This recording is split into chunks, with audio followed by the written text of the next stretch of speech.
I never imagined my wedding day would feel like walking into a battlefield dressed in white. From the moment I woke up, excitement and nerves danced in my stomach. My wedding planner had outdone herself. The flowers were perfect, the hall glimmered with soft golden lights, and the scent of fresh roses filled every corner. Friends whispered about how beautiful everything looked.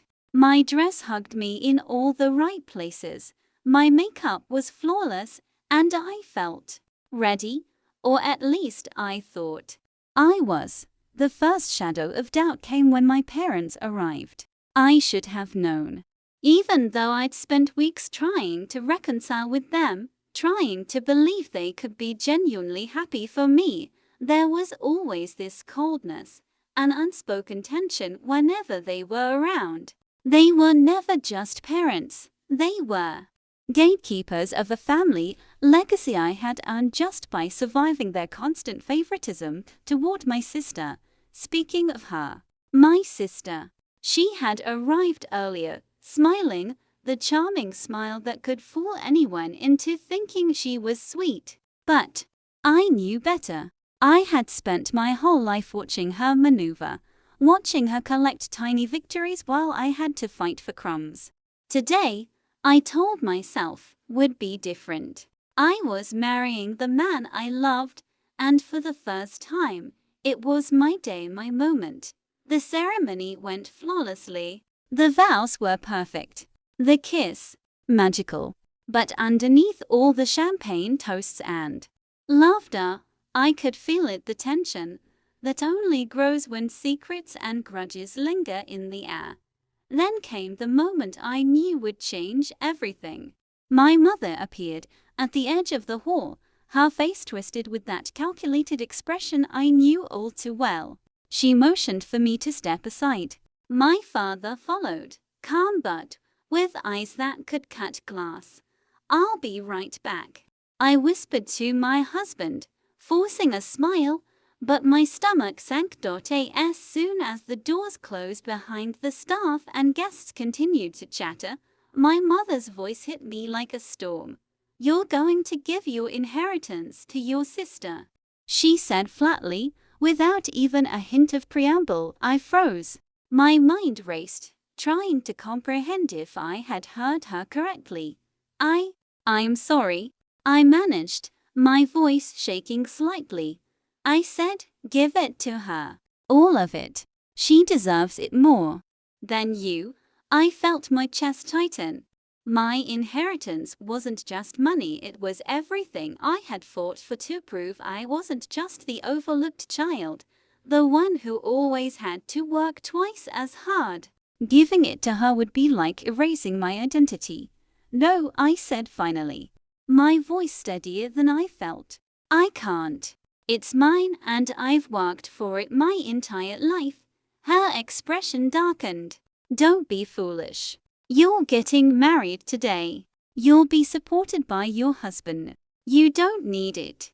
But your sister, she needs it more." I felt anger flare inside me. Not just anger, betrayal. The very people who were supposed to support me were trying to control my life, even on my wedding day. And the worst part, I knew my sister would have no qualms about taking advantage of it. I clenched my fists, feeling the heat rise to my cheeks. I said no, I will not give her my inheritance. My father stepped forward, his voice cold and authoritative. "You're being selfish. This is about family. You're supposed to think of your sister, not yourself." I met his eyes, refusing to back down. For the first time in my life, I felt a strange mix of fear and empowerment. They had underestimated me for too long, assumed I would bend to their will. But not today. I am thinking of myself. And I will not let anyone, not even you, take what is mine, I said firmly. My mother's lips pressed into a thin line. My father's jaw tightened. They exchanged a look that made me realize this was far from over. My refusal had lit a fuse. and I had no idea how explosive the fallout would be. As I walked back into the hall, I forced a smile from my guests. But inside, my mind was racing. Today was supposed to be perfect, but now I knew my wedding was just the beginning of a battle I hadn't fully prepared for, and I would win it. I thought walking back into the hall with my head held high would make me feel stronger, but the moment I stepped through the doors, I realized the storm had already begun. My parents had started murmuring to a few of the older relatives, their whispers carrying across the room like tiny, poisonous arrows. I could see the subtle smirks and curious glances from guests, and my heart sank. It wasn't long before my mother approached me, gliding across the polished floor with her forced elegance, her heels clicking like a metronome counting down a coming disaster. "You know, darling," she said softly, loud enough for a few guests nearby to hear, "it would be so thoughtful of you to think of your sister today." I smiled tightly, trying to appear calm, but inside, my anger burned hotter than ever. "I am thinking of my sister, Mother. I think about her every day, which is why I will not hand her what I've earned. She can't manipulate me this time." A few guests paused mid-conversation, sensing the tension. I could feel their eyes on me, and I hated every second of it, but I refused to let my parents see me falter. My father stepped forward, his voice carrying an unnerving authority. "You're acting childish, as always. You have no idea how much it would mean to her and to the family. This isn't just about money. It's about legacy." "Legacy," I echoed, my voice sharper now. "You mean controlling me, manipulating me, and rewarding her because she smiles better at you?" "No, I refuse." There was a pause. Even the wedding photographer stopped clicking. My guests exchanged awkward looks, unsure whether to intervene or wait for the storm to pass. I could feel every eye on me, and yet I refused to back down. Then my sister appeared at my side, her face sweet, her smile sharper than any blade. "Oh, don't be so dramatic," she said, her tone honeyed but mocking. "It's just a gift, dear sister. Nothing personal. Nothing personal." Those words hit me like a slap. The audacity of her smiling while demanding what was rightfully mine, it was infuriating. But I didn't rise to her bait. I had learned long ago that reacting emotionally only gave them power. "I won't give it to you," I said calmly, my voice steady. "This is not your wedding present. It's my life, and I decide how I live it." A few guests whispered, clearly divided, some sympathetic, some shocked. The tension in the room thickened, suffocating and electric. My mother's face had turned an unspoken shade of fury, and my father's eyes narrowed dangerously. "You think you're clever, but one day you'll regret this," my father hissed under his breath. But I heard him loud and clear. "I'd rather regret standing up for myself than losing myself to your control," I replied quietly, my voice carrying just enough for him to feel my resolve. For a moment, the hall went silent. The whispers stopped. Even the band's music felt muted. It was as if everyone was waiting for the next move, the next explosive reaction.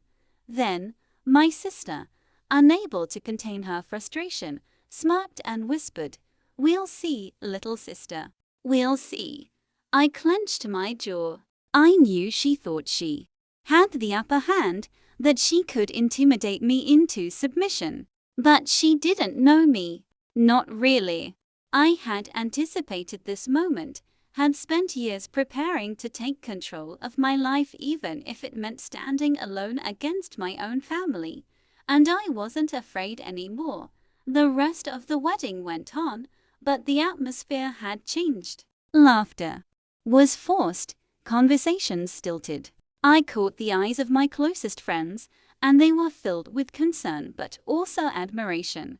They knew the courage it took to stand up to parents like mine, and they knew I wasn't going to back down. As I sat through dinner, every toast, every glass raised in celebration, I couldn't help but smile inwardly. Today had been more than just a wedding. It had been a test I had passed. But I knew the real challenge was yet to come, because my parents weren't done. And my sister, she had just realized she couldn't control me. The game was about to change. The wedding continued, but every smile I offered felt heavy. Each toast, each laugh, every glittering decoration around me, it all seemed like a stage set for my parents' next move. I could feel their eyes on me, calculating, waiting for a slip, for me to falter. But I wasn't just standing my ground. I was prepared. You see, my refusal wasn't impulsive. I had anticipated this moment for months, ever since I first suspected they would try to manipulate me on my wedding day. Quietly, I had been making arrangements, ensuring that my independence was unshakable. While everyone thought I was the obedient daughter, the one who always bowed to family pressure, I had been building my fortress, while my parents were whispering, and my sister was planning her next move. I had quietly transferred my assets into accounts they couldn't access. I had spoken to my lawyer in secret, prepared documentation that protected my inheritance legally, and even set up small investments under my name. Everything they hoped to control was already out of their reach, and now, sitting there in my dress, surrounded by guests, I felt a thrill of empowerment. They thought they could intimidate me. They thought I would yield to their pressure. They were wrong. The first sign that my plan was working came unexpectedly. My father, in a moment of overconfidence, approached one of my aunts, attempting to spread rumors about my selfishness. "I'm just trying to protect her," he whispered, loud enough for me to hear. I smiled, calm and collected. "Protect her?" I murmured under my breath. "You mean manipulate her?" But the real turning point happened after the ceremony.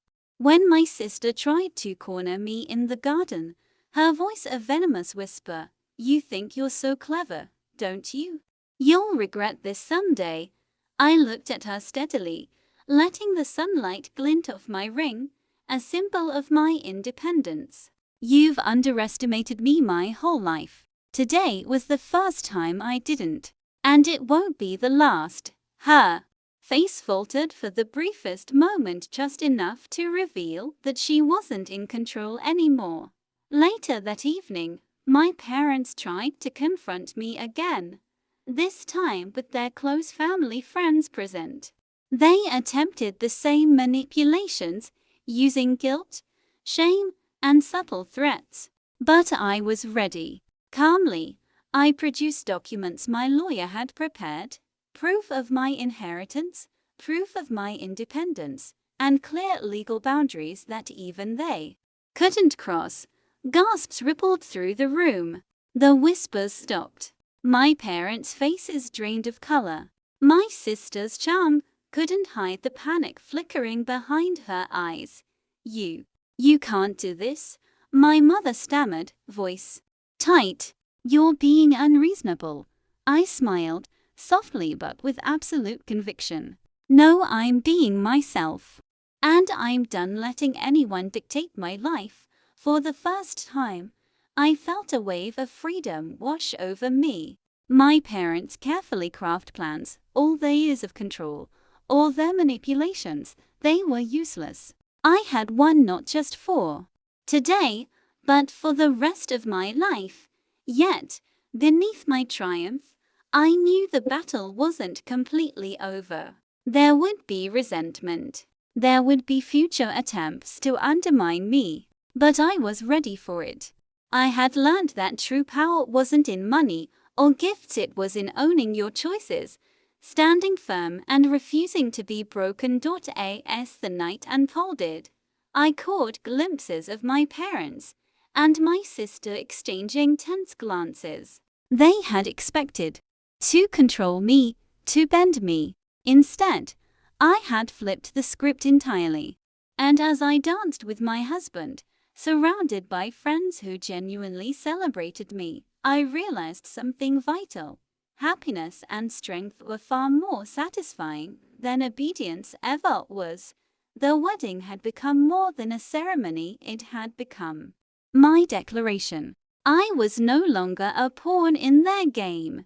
I was the one holding the pieces now, and this was just the beginning. The days after the wedding were quieter than I expected, but tension lingered in every corner of my life. My parents didn't speak to me much, and when they did, their words were sharp, thinly veiled with forced civility. My sister, once so smug and confident, now had an edge of uncertainty. I could see it in the way she avoided my gaze, in the brief pauses when she thought no one was watching. But even in their silence, I felt the power shift.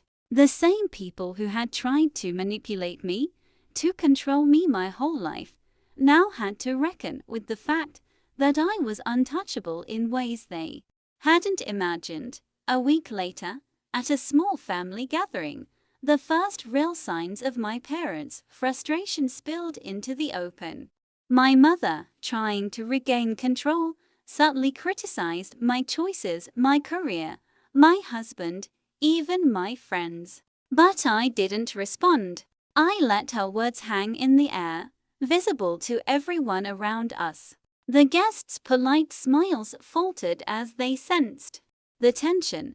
My sister, desperate to salvage her pride, tried to insert herself into conversations, attempting to outshine me with stories of her accomplishments.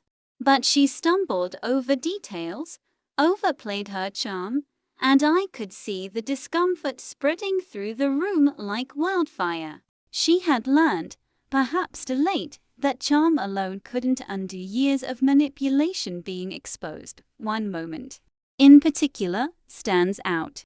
My father tried to corner me privately, voice low and dangerous. "You think this is over?" he asked. "You'll see what happens when you alienate family. You'll regret it." I looked at him evenly, unflinching. "I already regret nothing," I said. "You've had your control for too long. My life isn't yours to dictate anymore." For the first time, I saw fear flicker in his eyes. Not the kind of fear that comes from danger, but the fear of losing influence, of realizing that power is slipping away and that nothing he could say or do would bring it back. And then there was my sister. The day she tried to flaunt her charm in front of our extended family, I remained calm, silent, and slowly, piece by piece, the truth she had hidden for years began to emerge, not through me, but through her own missteps. She contradicted herself, revealed small lies, and the people who once admired her began to doubt her credibility. I didn't have to say a word. Her arrogance was unraveling itself. It was a strange, satisfying kind of justice, quiet, subtle, and unavoidable. I realized that revenge didn't always need to be loud or dramatic. Sometimes, standing firm and refusing to be manipulated was enough to make others reveal their own flaws. Yet, even with this subtle payback, I felt a mixture of triumph and sorrow. It hurt that my parents and sister couldn't simply celebrate my happiness. It pained me to see them struggle with the consequences of their own choices. But at the same time, it was liberating. For the first time, I felt truly in control, not just of my finances, but of my emotional life. As I looked around during that gathering, I noticed something unexpected. A newfound respect from people I had always admired quietly. Friends and relatives who had seen me endure manipulation for years now looked at me differently. I wasn't just the obedient daughter anymore. I was someone who had taken her life into her own hands, and everyone could see it. That realization gave me a deeper strength. It reminded me that sometimes the most powerful revenge isn't in retaliation, it's in transformation. By claiming my own independence, by refusing to yield to manipulation, I had already won far more than I had imagined. And though my family's disappointment and anger lingered, I knew that my life, my happiness, was finally mine. The wedding was over, the inheritance was secure, and I had begun the first chapter of a life defined not by family control, but by my own choices. And from that point forward, I understood the only way to truly win against those who try to control you is to never let them see you falter, and to let their own actions reveal the truth. Life after the wedding wasn't quiet in the way you might imagine. It was the kind of quiet that buzzes under the surface, the tension of battles fought silently, but felt by everyone around you. My parents, once untouchable in their manipulation, began to falter in subtle, almost comical ways.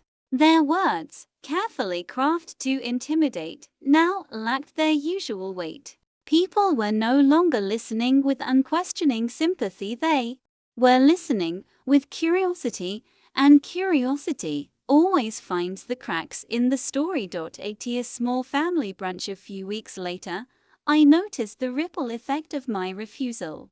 My mother tried to orchestrate praise for my sister, hinting at her selflessness and family devotion, but the more she tried, the more apparent her desperation became. Guests whispered among themselves, and some even exchanged glances with me that spoke volumes. The very manipulation they had relied on for years was failing before my eyes. My sister, of course, didn't take it well. The confident facade she had maintained for years began to crack, revealing the envy and frustration she had carefully hidden. One evening, she approached me, supposedly friendly, but I could see the tension radiating off her. "You don't know what you're doing," she hissed quietly, her smile faltering. "You're making everyone uncomfortable." I looked at her calmly, my eyes steady. "I know exactly what I'm doing. And I know exactly who I am. You should try it sometime." The words cut deeper than I expected, not for me, but for her. She had always been used to manipulating the narrative, bending situations to her favor, making everyone see her as the sweet, selfless one. And now, for the first time, she was off balance. Even my parents began to realize that their grip was slipping. They attempted subtle manipulations, calls, friendly advice, comments at family gatherings, but I had built walls that were invisible yet unbreachable. Every attempt to sway me back to their will ended in frustration, and I could see it eating away at them silently. At work and among friends, I also began to notice subtle changes. People who had been polite but distant now approached me with genuine admiration. They could sense the strength I had gained from standing up to my family. They saw someone who refused to be controlled, someone who had courageously claimed her life in the face of pressure from people who should have been her support system. The most satisfying moment, however, came when my sister tried to flaunt some minor financial success in front of our relatives. She boasted about purchases and investments, trying to assert dominance over me once again. But it backfired, because I had quietly secured my inheritance, my wealth, and more importantly, my independence was untouchable. She looked foolish, and the people around her realized it. The admiration she had always commanded silently began to dissipate. I realized then that revenge didn't always have to be loud or dramatic. Sometimes simply standing firm, refusing to be manipulated, and living your truth was the most devastating blow of all. My parents and sister had relied on control and intimidation for years, and now, confronted with my independence, they had nothing left to wield. That night, as I lay in bed next to my husband, I felt a calm satisfaction I had never known. I wasn't just married, I was free. I wasn't just wealthy, I was empowered. And for the first time, I felt the quiet joy of knowing I had finally taken control of my own story. The ripple effect was clear. My parents' control was fading, my sister's facade was cracking, and my own life was blooming in ways I had always imagined but never dared to claim. The wedding day, once meant to be a symbol of others' control over me, had become the turning point of my independence. And as I drifted to sleep that night, I made a silent promise to myself. I would never allow anyone to make me feel powerless again. Weeks had passed since the wedding, yet the tension in my family hadn't eased, it had transformed. The pressure, the manipulation, the unspoken demands, they were still there. But now, they were powerless against me. And for the first time in my life, I felt what true independence actually meant. I began to see the world differently. I realized that my parents' attempts to control me had shaped me in unexpected ways, not into someone weak or submissive, but into someone resilient. Every manipulation, every whispered threat, every demand for obedience had forged a strength I hadn't known I possessed until now. One afternoon, as I sat in my new home, my sanctuary, my sister called. Her voice was tight, strained, hiding her frustration. "You've changed things," she said. I smiled softly, not out of malice, but out of a quiet triumph. "I've changed my life," I replied, "and no one can take it from me." She didn't answer, and I could hear her frustration through the silence. I knew she was angry, not because I had defeated her, but because she had never anticipated a challenge he couldn't manipulate. My parents followed soon after, attempting to advise me, using every trick they had always relied on: guilt, subtle threats, appeals to family loyalty. But I was ready. Every word they spoke, I met with calm, measured responses. "I appreciate your concern," I said one evening, "but my decisions are my own, and I will not let anyone control my life." The look on their faces was priceless. Years of dominance, gone in a single, resolute statement. They tried to hide it, to maintain appearances, but I saw it, the recognition that their power over me was broken, irreparable. Even my sister began to change around me.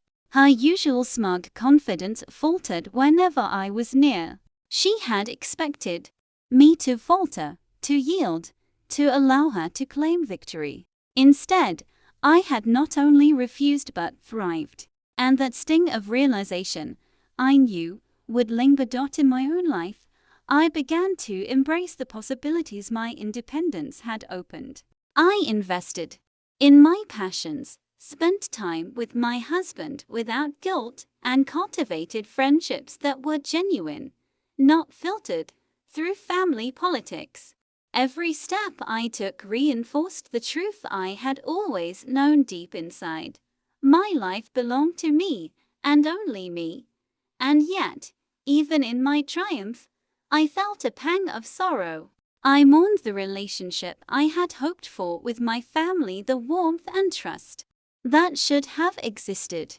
But I realized that sometimes the only way to protect yourself is to let go of the hope that others will change. Some people will always seek control, always try to dominate, and no amount of love or forgiveness will stop them. That's when I understood the ultimate lesson. Power isn't about hurting others or seeking revenge, it's about reclaiming yourself. It's about standing firm, protecting what's yours, and refusing to be manipulated. By embracing independence, I hadn't just preserved my inheritance, I had preserved my dignity, my identity, and my future. The wedding day had been a battleground, but it had also been a turning point. From that day on, I knew I could face anything, because I had faced the people who had always tried to break me, and I had won. The ripple effect continued. My parents and sister would always carry the memory of this defeat, the realization that their control was no longer absolute. And I carried freedom, strength, and the knowledge that I was finally living life on my own terms. For the first time, I felt truly unstoppable. Months had passed since my wedding day, yet the memory of that confrontation lingered in every interaction with my family. My parents' eyes betrayed their frustration, my sister's forced smiles revealed her jealousy, and even the most casual remarks seemed loaded with the weight of past expectations. But I no longer flinched. I no longer feared. One afternoon, my parents invited me to a family lunch, an attempt to normalize things, perhaps to test if I would yield to their old manipulations. I agreed, but only on my terms. I arrived, calm, composed, wearing confidence like armor. As we sat down, my mother began her usual commentary, highlighting how generous it would be to consider my sister in family decisions. My father nodded, subtle threats hidden in polite phrasing. I listened quietly, sipping my tea, letting their words hang in the air. Then, calmly, I spoke. I appreciate your perspective, but I make my own decisions. My life, my choices, my family, I determine those things. I am no longer your subject to control or manipulate. There was silence. A long, heavy silence. My parents looked at each other, realizing that for the first time, their attempts to sway me had no effect. My words had drawn a line they could not cross. Then my sister, desperate to assert herself, tried one last jab. Maybe someday you'll understand family obligations, she said, her tone sharp, almost pleading. I leaned back slightly, smiling not cruelly, but with quiet satisfaction. I understand perfectly. Family doesn't mean obeying anyone. It means mutual respect, and respect can't be forced. It must be earned. I could see it in her eyes. Disbelief, frustration, a flicker of fear. My parents' expressions were equally strained, their carefully maintained authority crumbling in the face of my resolve, and yet I felt no gloating satisfaction. This wasn't about revenge. This was about closure, about setting boundaries and reclaiming power I had always deserved. By standing firm, I had not only protected my inheritance, but had also protected my identity, my dignity, and my future. Later that evening, as I walked home with my husband, I reflected on how far I had come. The wedding day had been my first battlefield, the confrontation my first test. But over time, I realized the true victory wasn't in defeating them, it was in proving to myself that I could stand tall, unshaken and unafraid. I thought about my sister, about how envy and manipulation could never break me. I thought about my parents, about how control and authority can only last as long as the other person allows it. And I thought about me, the woman who had faced betrayal, pressure, and expectation, and had emerged stronger, wiser, and free. For the first time in my life, I felt fully whole. Free from fear, free from manipulation, free to live the life I had always imagined. And I knew one truth above all.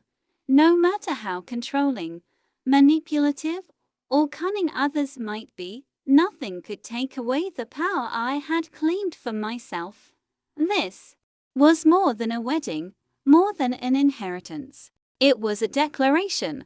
I was the author of my own story, and no one, not parents, not siblings, not anyone, would write it for me. The road ahead would have challenges, sure. But armed with this resolve, I knew I could face anything.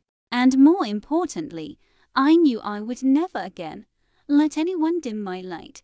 Now, as I sit here, looking back on everything that has happened, I realize how much my wedding day changed the trajectory of my life. What was supposed to be a single moment of joy became a crucible, a test of courage, strength, and self-worth. And through it, I discovered something I had never fully understood before. True power doesn't come from inheritance, money, or status. It comes from knowing your value and refusing to let anyone diminish it. I won't lie, there were moments when I questioned myself. Moments when the pressure from my parents, the manipulations from my sister, and the judgment of relatives made me feel small, vulnerable, even afraid. But in those moments, I also discovered resilience. I realized that standing firm in the face of betrayal wasn't just about protecting what was mine, it was about claiming who I truly am. The inheritance was just the beginning.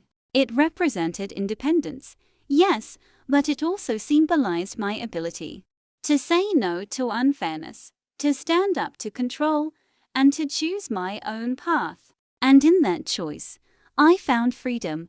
My family, of course, has changed. My parents have had to accept that their attempts at manipulation no longer work. My sister has learned, albeit grudgingly, that envy and charm can't replace integrity and courage. And I've learned that standing up for myself isn't just a momentary victory, it's a lifelong commitment to self-respect and personal empowerment. I share this story with you not just because it's dramatic, or shocking, or even entertaining. I share it because so many of us have faced moments when family or even loved ones try to control us, to manipulate us, or to take what we've worked for. And in those moments, it's easy to feel powerless. But here's the truth. Your voice, your choices, your boundaries, they matter more than anyone else's expectations. So if you're watching this and feel trapped, undervalued, or pressured, remember this. Courage isn't the absence of fear, it's deciding that what you stand for is bigger than what frightens you. Independence isn't just financial, it's emotional, mental, and spiritual. And no matter who tries to control you, the power to claim your life has always been yours. Today, I celebrate not just my wedding, not just my inheritance, but the woman I've become. Resilient, strong, unshakable, and free. And if my story inspires even one person to stand up for themselves, to refuse to be manipulated, or to claim their worth, then sharing it has been worth every tear, every challenge, and every confrontation. Because at the end of the day, the greatest victory isn't in defeating others, it's in winning yourself. Thanks for watching. Hoped you liked it. If you watched till the end, please comment revenge, so that we could understand you were with us till the end. As well as, please let us know, where are you watching from? What do you want to hear from us in next video? If you have any incident in your life, please let us know. We would love to share your story. Before leaving, please hit the subscribe button, comment your thought, and share with your nearest and dearest one. See you in the next one. Until to the next one, stay happy.